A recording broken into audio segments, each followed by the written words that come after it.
आज के विषय पर हम सबका मार्गदर्शन कर आज इस प्रवाह को और अपने ज्ञान के ज्ञानार्जन से इसे इतनी ऊंचाई दें ताकि आज हम सब में वो ऊर्जा हो, वो प्रेरणा मिले, ताकि आगे आने वाली जो राष्ट्रीय शिक्षा नीति है उस संकल्प की सिद्धि में हम सभी उसको उसके प्रेरणा में उसके सहभागी बन पाएं।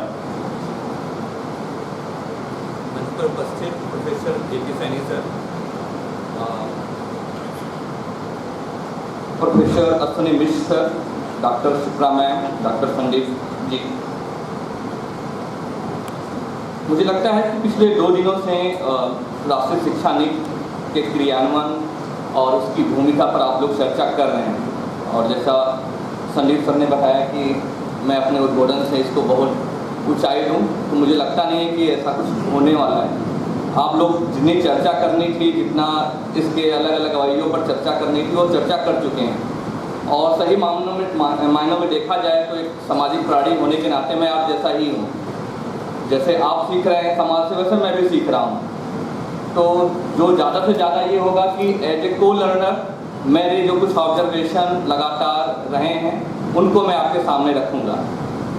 इससे ज़्यादा मैं अपने से भी अपेक्षा नहीं करता हूँ, और आप भी हम मुझसे ज़्यादा अपेक्षा मत करें।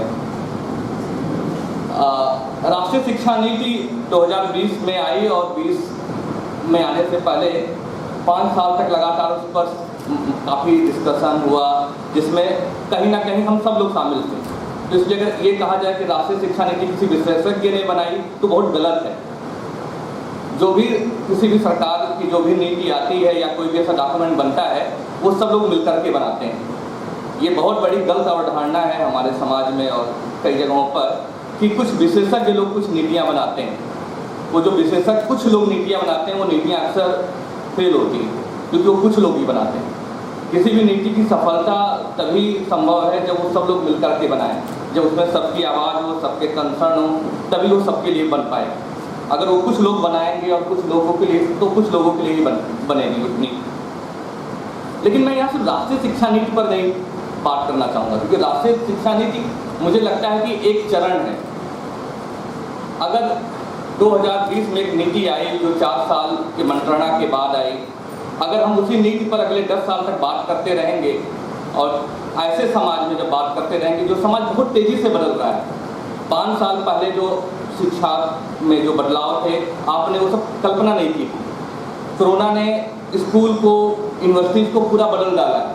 आज जिस धड़े से आप लोग स्कूल को समझ रहे थे या कॉलेज को समझ रहे थे, वो पूरा बदल चुका है। पहले किसी ने कल्पना नहीं की थी कि लगातार वेबिनार हो करके इतने लोग एक साथ कनेक्ट हो जाएंगे। बहुत सारे जो कॉन्सेप्ट थे वो हमारे समझ से या हमारी कल्पनाओं से परे थे, बट वो हमारे जीवन का हिस्सा बन गए हैं। कुछ चर्चाएं लगातार वैश्विक जगत में होती रहती थी कि स्क्रीन टाइम कैसे होगा, ऑनलाइन क्यों जाना है। बहुत सारे रेजिस्टेंस था, वर्ल्ड वाइड था, भारत में नहीं था। लेकिन अब स्क्रीन टाइम का इशू हो या ऑनलाइन क्लासेस का इशू हो, लगातार लगभग सेटल सा हो गया है। तो ऐसे समय में मैंने जो सोचा, और जो लगातार मैं अलग अलग समूहों के साथ हमारी चर्चा होती रहती है, जो लोग भारत के शिक्षा जगत में जिनकी रुचि है, क्योंकि एक तरीके से देखा जाए, और मैं आपको इस बात के लिए बताना भी चाहूँगा कि अगर शैक्षिक जगत में आप देखेंगे तो भारत शिक्षा का सबसे उभरता हुआ बाजार है।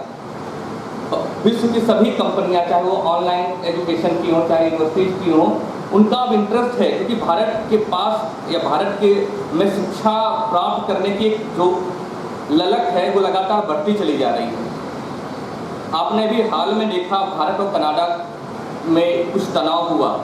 वो तनाव एक सीमा से आगे नहीं बढ़ पाया, क्योंकि इस तनाव पर, इस इशू पर मैंने एक डॉक्यूमेंट्री बनाई थी, वो एजुकेशन से संबंधित थी।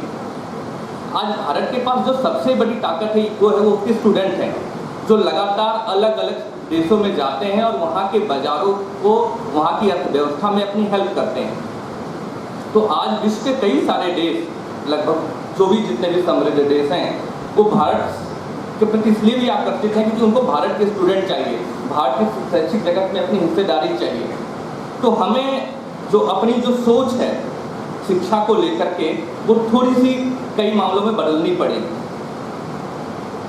मैं नीचे था, सैनिक सर थे और मिस्र थे, एक हमारे इनफॉर्मल डिस्कशन हो रहा था कि शिक्षा क्या है और शिक्षा के वास्तव में उद्देश्य क्या हो सकते हैं। तो मुझे लगता है कि जब भी हम राष्ट्रीय शिक्षा नीति या किसी भी नीति को बात करें या शिक्षा पर बात करें या अपनी शिक्षा पर, अपने बच्चों की शिक्षा पर बात करें, तो मुझे लगता है कि कुछ फंडामेंटल फाउंडेशनल इशू पर डिस्कस करना चाहिए कि हम किसी को शिक्षा क्यों देना चाहते हैं, हम अपने बच्चे को भी क्यों पढ़ाना चाहते हैं स्कूल में। क्या बच्चे को इसलिए पढ़ाना चाहते हैं क्योंकि वो एक सर्टेन टाइम के बाद उसको एक सर्टिफिकेट मिल जाएगा, या अपने बच्चे को किसी भी कॉलेज में इसलिए भेजना चाहते हैं कि उसको एक डिग्री मिल जाएगी और उस डिग्री वो एक क्राइटेरिया है जॉब मार्केट में जाने का। मतलब हमें इस फंडामेंटल इस इशू को सोचना पड़ेगा और समझना पड़ेगा कि शिक्षा हमारे जीवन में क्या मतलब क्यों जरूरी है। तो शिक्षा की जो हमारी अवधारणा हमारे मस्तिष्क में बनी हुई है कि शिक्षा का मतलब सर्टिफिकेट, शिक्षा का मतलब डिग्री, कम से कम मुझे लगता है कि उस बने बनाए ढांचे से हमें निकलना पड़ेगा, तभी हम शिक्षा के इस पूरे तंत्र को ठीक से समझ पाएंगे। शिक्षा को अगर हम समझें तो शिक्षा जैसा लगातार यहाँ पर इतने दार्शनिकों के कोटेशन छपे हैं और आप सब लोगों ने पढ़े हुए हैं, तो उसको दोहराने की जरूरत नहीं है मुझे। लेकिन जैसे जैसे हमारा समाज उन्नति कर रहा है और जैसे जैसे हम समाज में अलग अलग पड़ाव को पार करके जा रहे हैं, शिक्षा का मतलब डिग्री और सर्टिफिकेशन से आगे निकल गया है। आपके पास डिग्री और सर्टिफिकेशन है, उसका कोई मतलब नहीं है कि उससे आपको कोई जीविकोपार्जन मिलेगा। वो जो एक मुझे लगता है परंपरागत अवधारणा हमारे मस्तिष्क में बनी है, वो अनडाउटली कहीं ना कहीं हमारे खुद के अपने अनुभवों से, कुछ गलत नीतियों की वजह से बनी। 1985 से लगभग 2005 तक हम जब नीचे बैठे थे तो हमारी इस पर सहमति बनी कि भारत में शिक्षा की जो संस्थाएं थी, चाहे वो राजनीतिक संस्था हो, चाहे शैक्षणिक संस्था हो, चाहे आर्थिक संस्थाएं हों, सरकारी नीतियों की वजह से उनका ह्रास हुआ। और इसलिए जो शैक्षणिक संस्थाएं जिसको एजुकेशन देना था, जिस प्रकार का एजुकेशन देना था, वो एजुकेशन नहीं दे पाई, जिसके कारण लोगों को लगा शिक्षा का मतलब सर्टिफिकेट और डिग्री है। डिग्री एक्युमुलेशन और certificate accumulation equal to education बन गया। प्रॉब्लम यहीं से स्टार्ट होता है। आज आप किसी भी मतलब अलग अलग विश्व के अनुभवों को आप देखोगे तो उनके यहाँ सर्टिफिकेट का मतलब होता है कि आपके पास सर्टेन स्किल्स हैं। तो अगर सर्टिफिकेट का मतलब, डिग्री का मतलब सर्टेन स्किल्स है, तो आपको मानना पड़ेगा कि वो स्किल्स हैं जो आपको शिक्षा देती हैं। स्किल्स ज़्यादा इम्पॉर्टेंट हैं। मैं स्किल्स की बात करते समय मैं एक और परंपरागत अवधारणा पर प्रश्न चिन्ह लगाना चाहता हूँ कि स्किल्स की बात करते समय बताना चाहता हूँ कि जब वो स्किल्स आपके अंदर आ जाएं, वो स्किल्स जो आपको सहायता करें आपके जीवन में, आपके भविष्य में, वो स्किल्स नहीं जिसको गवर्नमेंट ऑफ इंडिया का ही बोल दे कि मैं ये स्किल कोर्स हमने लॉन्च कर दिए, इसको आप सीख लोगे तो आपको एक सर्टिफिकेट मिल जाएगा। क्योंकि हमने हर जगह अपनी जो समझ से कुछ ना कुछ चीज़ें ऐसे जनरलाइज कर दी हैं जो कि ना हमारे लिए सही है ना आपके लिए सही है। तो जैसा मैंने कहा कि मैं बहुत ज़्यादा तो आगे नहीं जाना चाहता हूँ मतलब उस चीज़ को लेकर के, बट मेरे ऐसा था कि मुझे लगा कि कुछ ऐसे प्रश्न, कुछ ऐसे मिथ जिनको क्वेश्चन करना जरूरी है आप लोगों के साथ में, तो उसको मैंने साझा किया। लेकिन जब मैं स्किल्स के बारे में बात कर रहा हूँ तो जो स्किल्स की बात जो कर रहा हूँ उसके लिए मेरा एक डर है। लगातार चाहे जितनी भी टेक्नोलॉजी कंपनी हो, चाहे गूगल हो, चाहे एप्पल हो, अगर वो लगातार कंसल्टेशन कर रहे हैं, उस कंसल्टेशन में जो चीज़ बात निकल के आ रही है कि लगातार टेक्नोलॉजी और आर्टिफिशियल इंटेलिजेंस के जो अपग्रेडेशन हो रहे हैं उसकी वजह से अभी हमें दिखाई नहीं पड़ रहा है, बट आगे 5 से 10 सालों में लगभग 60 to 70% वाइट कलर जॉब खत्म हो जाएंगे, जिनको हमें लग रहा है कि हमारा एक कैरियर ऑप्शन हो सकता है अगले 10 साल में, हो सकता है वो फील्ड ही खत्म हो जाए या उस फील्ड में हमारी ज़रूरत ही ना रह जाए। कम से कम अगर आप खुद भी सोचोगे तो बैंकिंग, मीडिया ऐसे क्षेत्र हैं जहाँ पर आर्टिफिशियल इंटेलिजेंस ने इतना ज़्यादा इंटरफेयर कर दिया है कि वो हमारी जो कुछ ट्रेडिशनल स्किल हैं या जो आप कह सकते हैं कि जो हम लगातार हमारे यहाँ पढ़ाई जाती थी या जिसके प्रति हमारी समझ थी, वो उसका कोई ज़्यादा रोल रह नहीं गया है। इसीलिए अगर हम शिक्षा शिक्षा या किसी कॉलेज, किसी स्कूल, किसी इंस्टीट्यूशन में या तो खुद जा रहे हैं या अपने साथ के लोगों को भेज रहे हैं, तो हमें ये सोचना होगा कि हम अगले 10 या 15 सालों में हम अपने जीवन को किस दिशा में लेकर जा रहे हैं या उससे हम क्या अपेक्षा रख रहे हैं।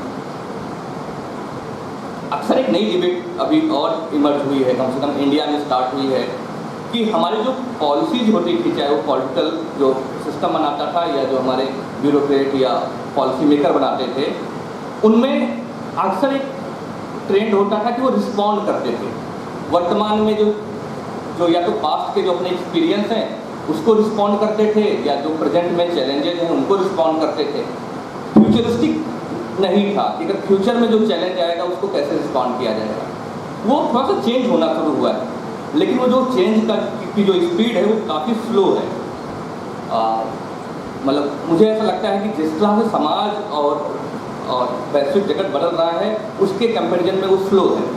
तो हम एज ए एजुकेशनल इंस्टीट्यूशन, और जब मैं महाराणा प्रताप पीजी कॉलेज में आप लोगों के साथ बात कर रहा हूँ और आप लोगों के साथ अपने अनुभव साझा कर रहा हूँ और आपसे सीख रहा हूँ, और ऐसा इंस्टीट्यूशन जो लगातार अलग अलग और अनूठे प्रयोग करता रहा है जिसको और अदर एजुकेशनल इंस्टीट्यूशन नहीं कर पाए, जो कहीं ना कहीं परंपरागत पद्धति से निकल करके बहुत ही व्यवहारिक और प्रायोगिक दृष्टि रखता है, तो मेरी ये समझ है कि ये संस्था भी कम से कम इस प्रकार की चीज़ों को समझ रही होगी और इस प्रकार की दिशा में जाने का प्रयास कर रही होगी।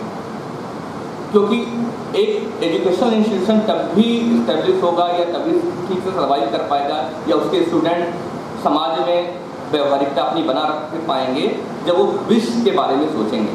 भविष्य में टेक्नोलॉजी कैसे हो रही होगी, भविष्य की स्किल्स क्या होंगे, भविष्य में जो हम सर्टिफिकेट और या डिग्री एक्युमुलेट कर रहे हैं उनकी क्या रिलेवेंस है, इन सभी प्रश्नों को जब तक वो सोचेंगे नहीं, क्रिटिकली एग्जामिन नहीं करेंगे, तब तक मुझे नहीं लगता है कि शिक्षा को हम ठीक से समझ पा रहे हैं। सुकानी ने बताया कि कई सारे पेपर का प्रेजेंटेशन हुआ और जिसमें राष्ट्रीय शिक्षा नीति को जो संकल्प लिया गया था उसकी सिद्धि तक हम पहुँचे। मेरा इस पर एक और विचार है कि राष्ट्रीय शिक्षा नीति को बनने हुए आज 3 साल हो गए कम से कम। हमें अब वो समय निकल गया कि जब हमें किसी एक नीति को हमने बना लिया और फिर अगले 15 साल तक इसको हम पालन कर रहे हैं। पिछली शिक्षा नीति 86 में आई थी, उसका वर्किंग प्लान 92 में बना था, उसके बाद ये 2016 से स्टार्ट हुआ, 20 में जाकर के शिक्षा नीति बनी। समाज जितना तेज़ी से बदल रहा है, मुझे लगता नहीं कि इतना समय लोगों के पास है कि आप 3 साल, 4 साल या 5 साल तक किसी एक नीति के बारे में बात करो। मुझे लगता है as educational institution, as a क्या कहते हैं, एज ए टीचर, हम सब लोगों को अपनी अपनी नीतियाँ बनानी चाहिए कि एक क्लास का वर्किंग प्लान क्या होगा या क्लास का अप्रोच क्या होगी अगले 5 साल में, 10 साल में। एज ए इंस्टीट्यूशन हम अगले 5 से 10 साल में क्या करेंगे और कैसे हर साल की समीक्षा कैसे करेंगे, मुझे लगता है ये ज़्यादा इम्पॉर्टेंट है बजाय राष्ट्रीय स्तर पर एक नीति बना दिया जाए, उस नीति को सब लोगों को लगा दिया जाए इम्प्लीमेंट करने के लिए। जब आज हम डिसेंट्रलाइज की बात कर रहे हैं और जब हमने इंस्टीट्यूशन को ऑटोनॉमी दी है, तो हर इंस्टीट्यूशन की रिस्पॉन्सिबिलिटी अपने स्टूडेंट्स और अपने टीचर को लेकर के ज़्यादा है। ऐसे हर स्टूडेंट जो एडल्ट है उसकी रिस्पॉन्सिबिलिटी अपने को लेकर के भी है, उसको भी खुद अपने 3 साल या 5 साल की जो एजुकेशनल जर्नी है उसको एक खुद रिफ्लेक्ट करे और अगले 3 या 5 साल की योजना बनाए। हमें प्रेरणा देने के लिए और हमें मार्गदर्शन करने के लिए 2 लोग हमारे मध्य में हैं, दोनों काफ़ी अनुभवी हैं जो अपने साथ कम से कम 25-30 साल का अनुभव लेकर के आए हैं। मैं एज ए को लर्नर जितना अपने अनुभव साझा कर सकता था आपके साथ उतना किया। आपके अनुभव को मैं थोड़ा सा लेट आया इसलिए सुन नहीं पाया, ये मेरा दुर्भाग्य है, लेकिन मुझे लगता है कि अगली बार मैं आपके अनुभव को ज़रूर साझा करूँगा। धन्यवाद।